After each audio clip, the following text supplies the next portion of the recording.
Topic for today. I feel like I'm preaching that repeatedly. I did not. My message from before, look back, I did not.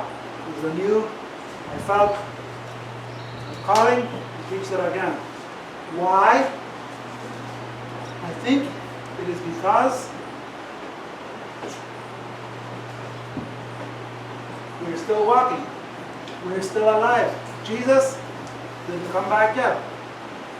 So we're waiting for Jesus to come. While we're waiting, we're living here. And here it says, continue walking the narrow road. So that means we also have broad road. We have those two. Narrow road and broad road. We'll try to explain both of them and how can we get in here. And this one is easy. If we do nothing, we're automatically here. So this and this. I will especially try to focus on this one and encourage to continue on this one. One more thing that I want to be clear. Even though today I'll be preaching more about maybe the struggles and continuing to walk here, Jesus himself, he said, this is a hard road. I will more focus on that, but there's one thing we do not want to forget. It is not by our own works, not by our own idea, we can make it to heaven. That is only by Jesus.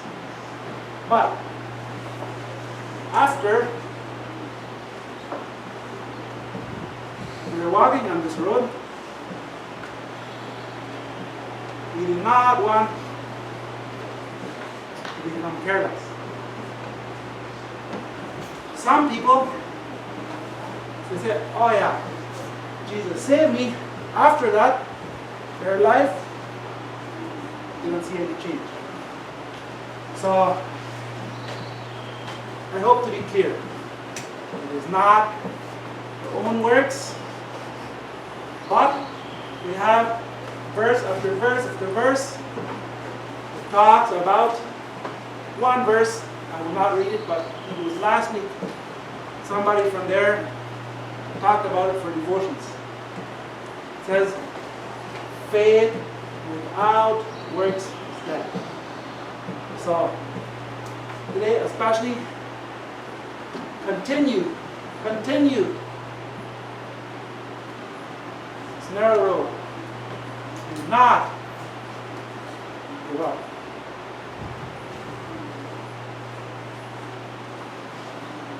Matthew 7, verse 13.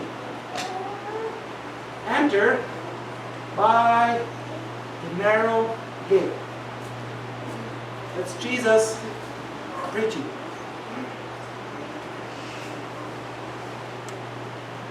The same verse. For wide is the gate, and broad is the way that leads to destruction. And Jesus said,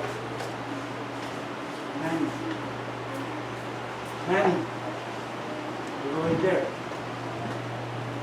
The next verse, verse 14. Narrow is the gate, and difficult is the which leads to life.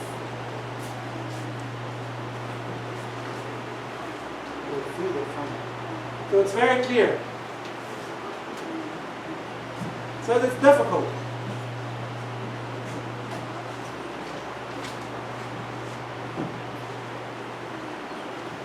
One time, a man, he was rich. He had the money. He came to Jesus. I think he knew that he needed something. He went to Jesus and asked, what do I need? He looked at him. He knew his heart.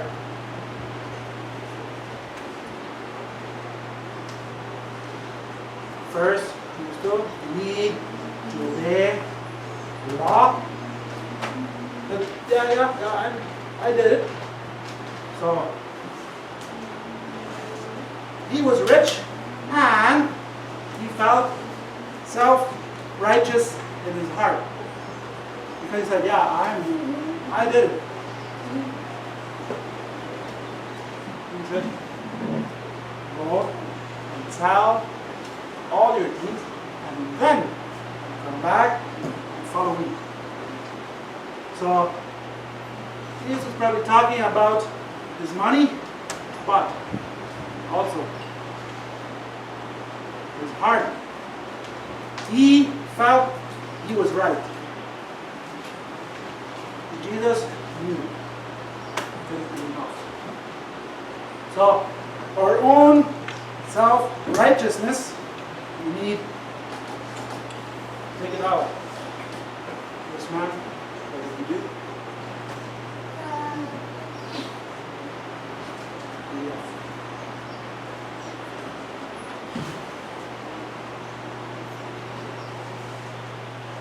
He told the disciples, he said, it is easier for a camel to go through a needle drive than for a rich man to enter the kingdom of God. Today I would like to focus on self-righteous, thinking I am right. So, we can see it is impossible. It is impossible for him to go through. It is impossible with our own righteousness to go in. It is impossible with our own strength to continue walking. There is just no way we can go through.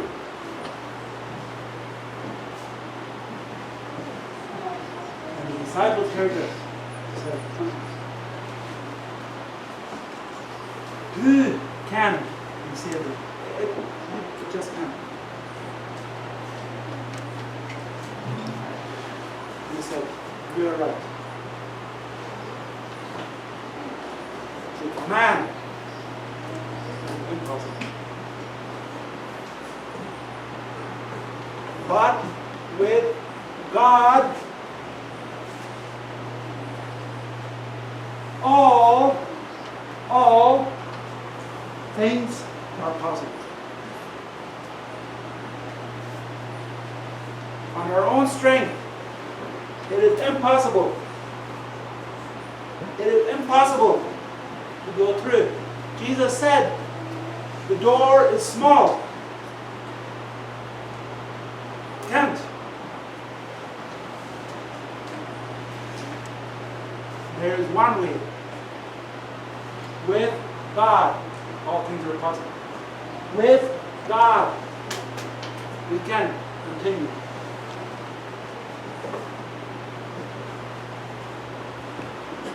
For by grace you have been saved through faith, and that not of yourself. It is the gift of God, not the works, lest anyone should boast. So if we could get in here on our own strength, then I could, this word means brag. So maybe I am stronger than some of you. Some of you are probably stronger than me. So if with my own strength, it is not that. It's only through Jesus. I want that to be clear. But from here on, I will more focus on walking this narrow road. Yes, it is right. We cannot save ourselves. But after, by the grace of God, we are saved. We want to walk the narrow road. For those that have not yet joined this narrow road, I encourage you to do it. For those that have already, I would just like to encourage you to not give up. It says, wide is the road. Easy. Here. You can enjoy all the fun you want. Sin, lust, you can enjoy it.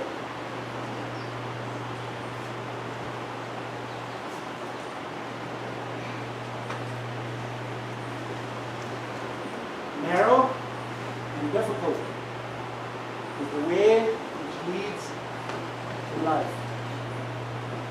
You find it.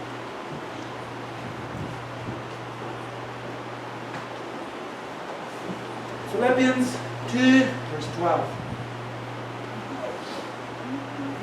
I just said we cannot on our own be saved. Now this verse says, work out your own salvation with fear and trembling. I could read more verses.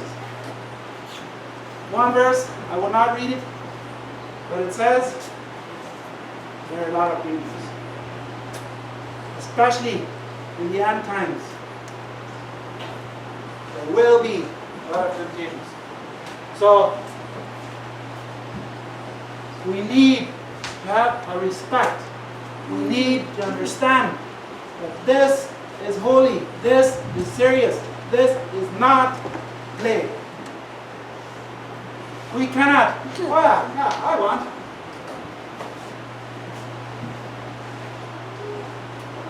That can't.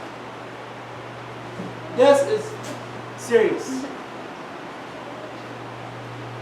So we cannot, I don't like that place, so I will, that doesn't work.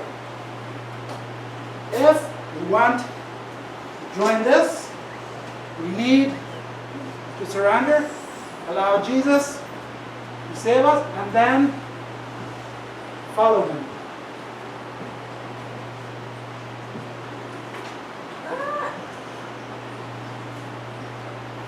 Way back, they used animals, an oxen, to plow. So they would have a man,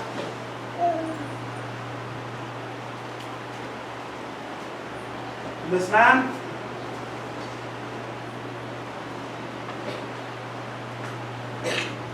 if it would happen.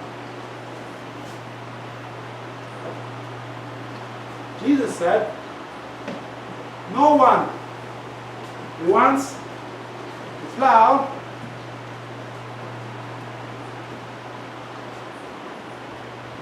is not right for God's kingdom. We need, so if we have joined this, and then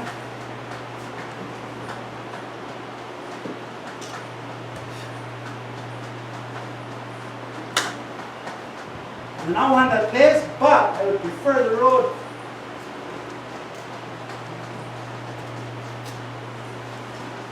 It doesn't work.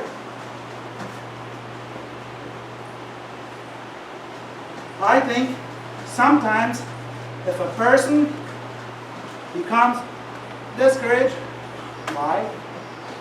Because he's forgetting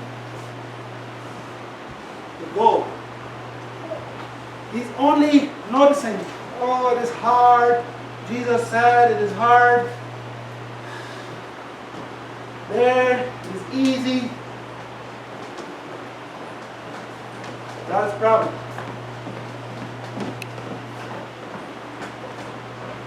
So now, when we read some verses, tell some stories from the Bible that I hope can encourage us.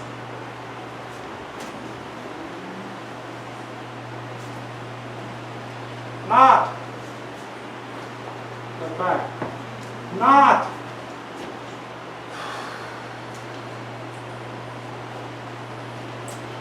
back.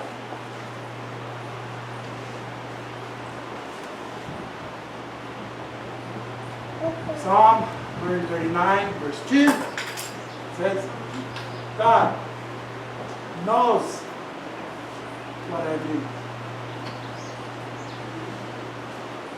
He understands. He knows all my temptations, all of my struggles. He already knows. Another verse says, God will not give you more than you can tempt. Or it says, you will not be tempted more than you can defeat with God. So God knows about you.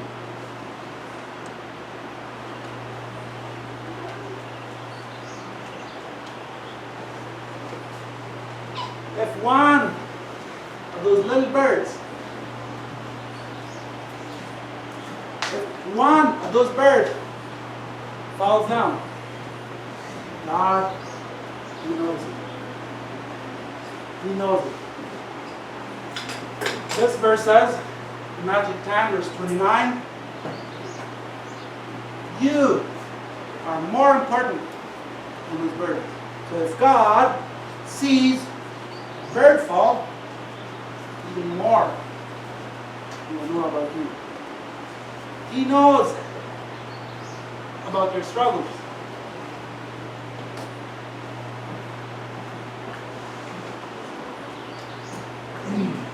Hebrews 4 verse 15.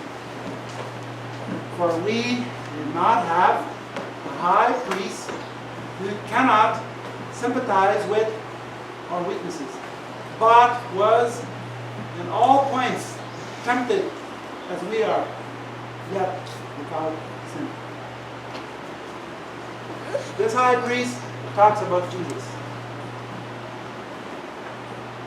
In the Old Testament, they had high priest.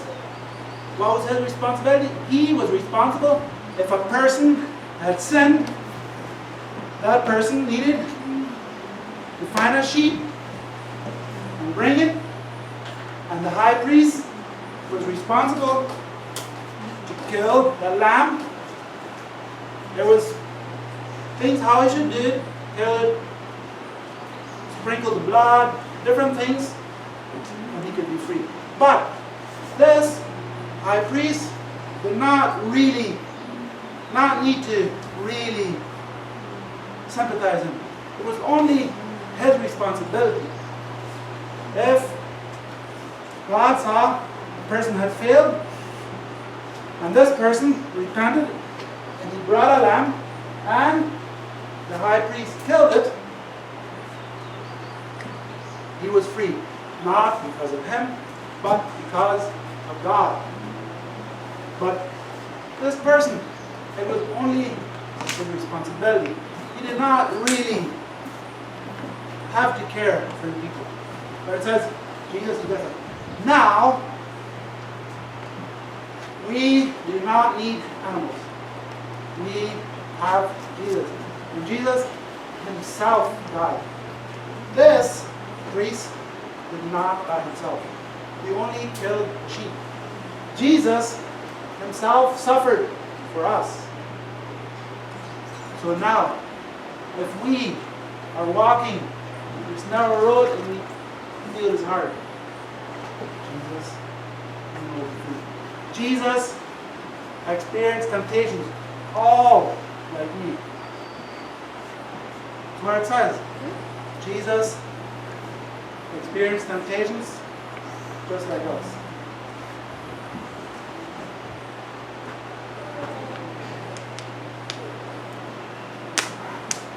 Before this, we already had, it says, work your own salvation. And the next verse, it says,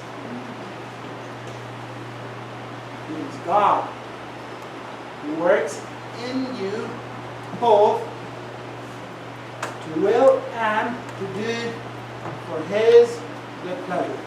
So it means, again, it is not my own strength.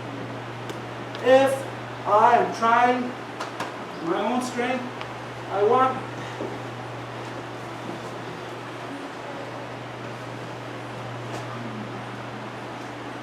it is God that we need.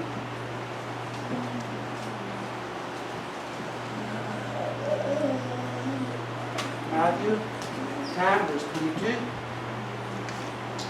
He yours to the end will save. So it's very clear. Some people say if a person one time, then after that he goes back to sin, he will still be saved. This verse says different.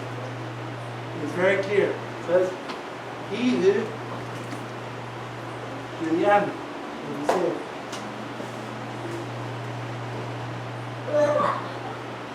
Matthew 28, verse 20. Jesus promised to be with you always to the end of the age. So if we feel, we need to remember Jesus is with us. One point,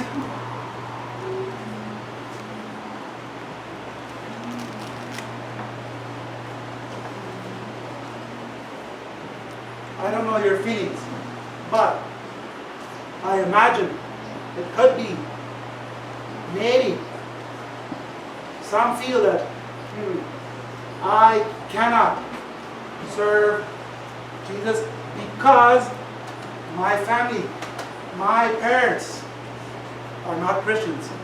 So for me, I cannot, because my parents are the wrong example. For those of us that had Christian parents, I think we cannot feel with the others, but the Bible says children will not need to die for their parents' sin. The Bible is clear, even though the parents are evil, but if children themselves decide to stop following them and repent, Bible, we can read that about that in Ezekiel 18. Story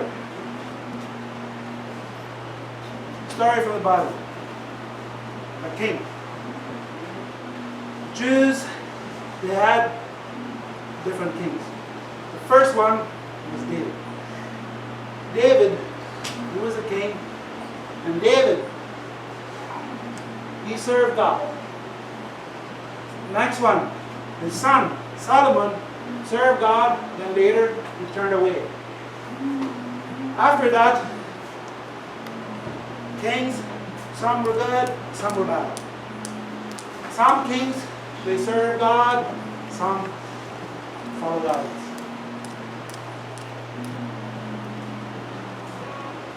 Sometimes, some of them, they stopped serving idols, but they did not really fully destroy all the idols.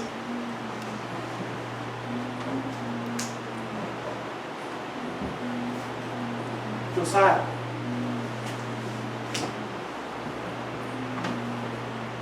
He was 8 years old, young. He became the king.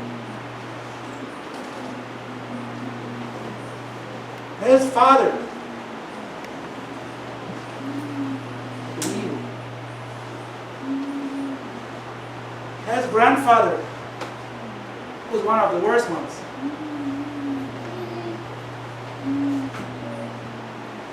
His great-grandfather, he had served God. But his grandfather destroyed everything. Awful.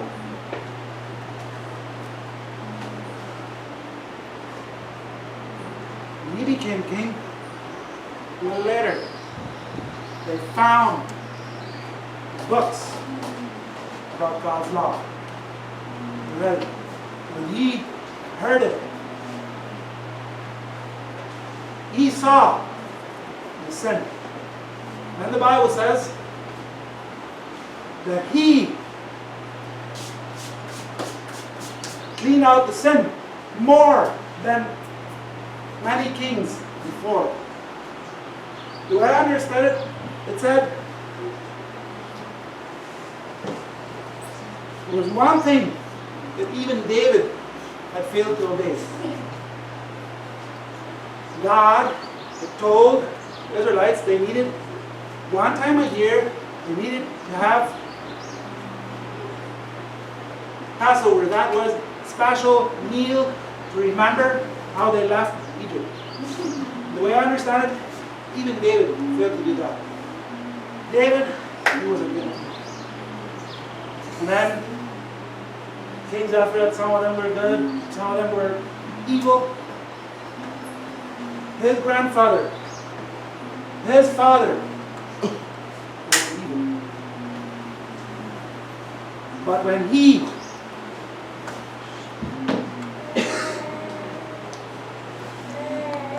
deeply changed. The things that David had missed, he obeyed. Again, they had a special meal to remember. My point is, his parents were evil. He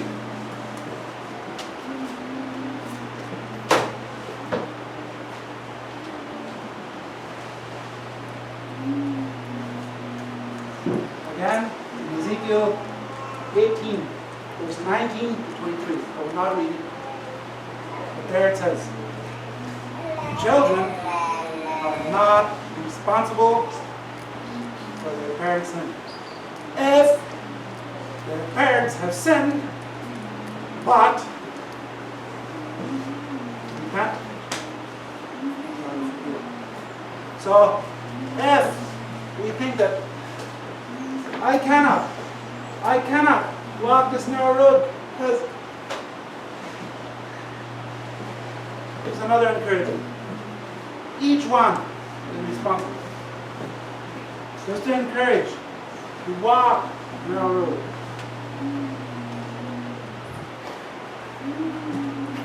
One more encouragement.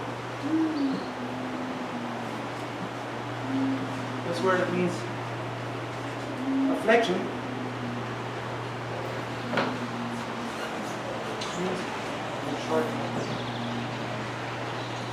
Even though if a person lives 90 or 100 in a short time, because after we die, if we have been walking the narrow road, after we die, when will it stop? Not stop. If we have been walking the broad road, after we die,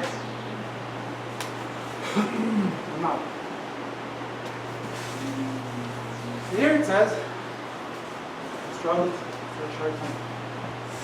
So we need to think beyond.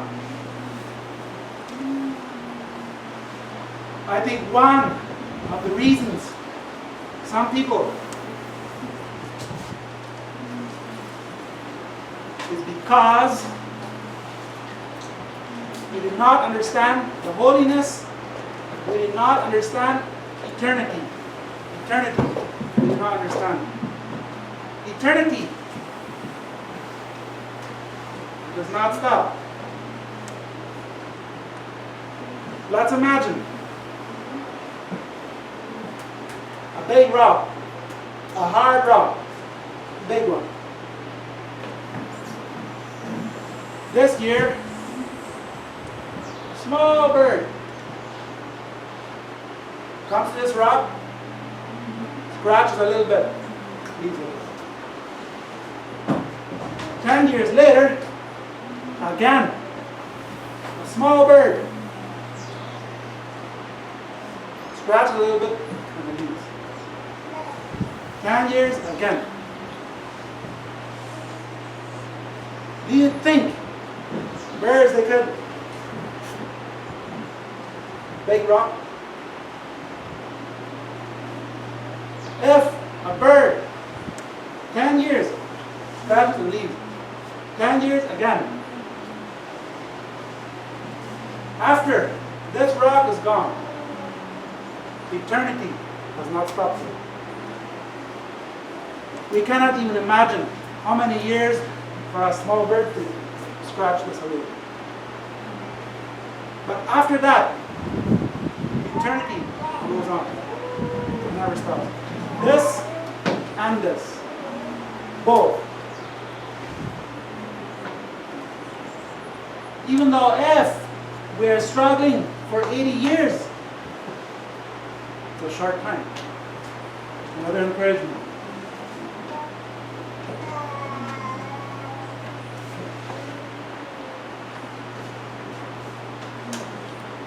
God is the gate.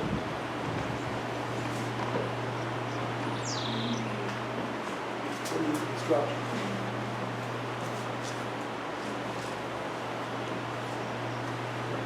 Narrow is the road.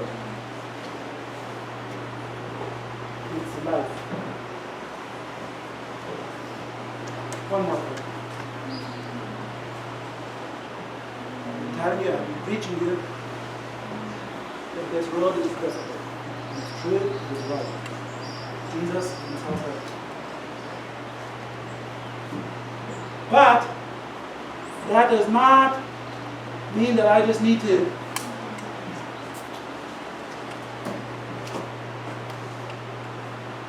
we can be positive. Philippians 4 verse 4. Rejoice in the Lord. Yes, the people here that don't care about God, it may look like their life is easy. It may look like their life is hard. The truth is, the people that honestly accepted Jesus and follow Him, hearts, in their hearts they can rejoice. Their hearts, we do not. Yes, we will have some struggles. Here, it may look like they have fun.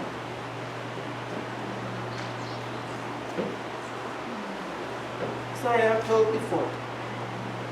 But this one man, he wanted a lot of riches, and what did he do? Sold drugs, and he became rich. But he said, yes, I have money, but I'm not engaged. I'm not at peace. So sometimes you look like They have all the fun.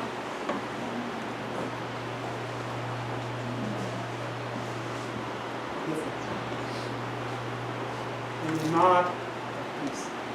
Here, we want to thank Him. That's one important thing. And we need to understand. It's very different. Not, no. Rejoice in the Lord. It is not the things in the world that truly satisfy.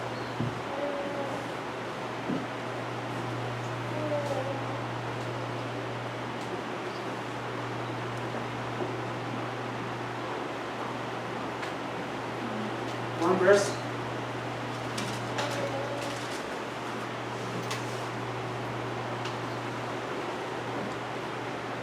Hebrews 12, verse 12. Therefore, lift up your hands and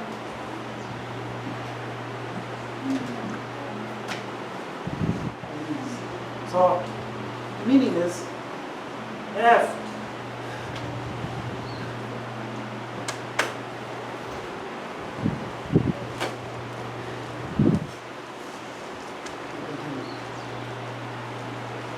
not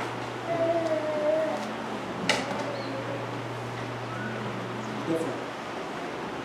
Eternity.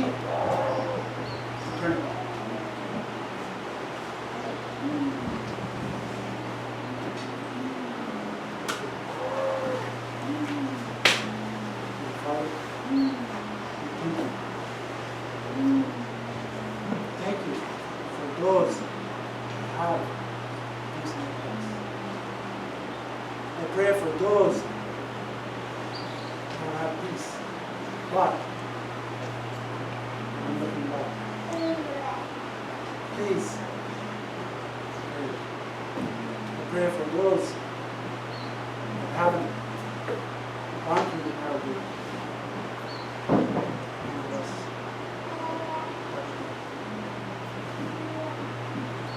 Pray for those who are walking this way. Help us. Be alone. Help us continue.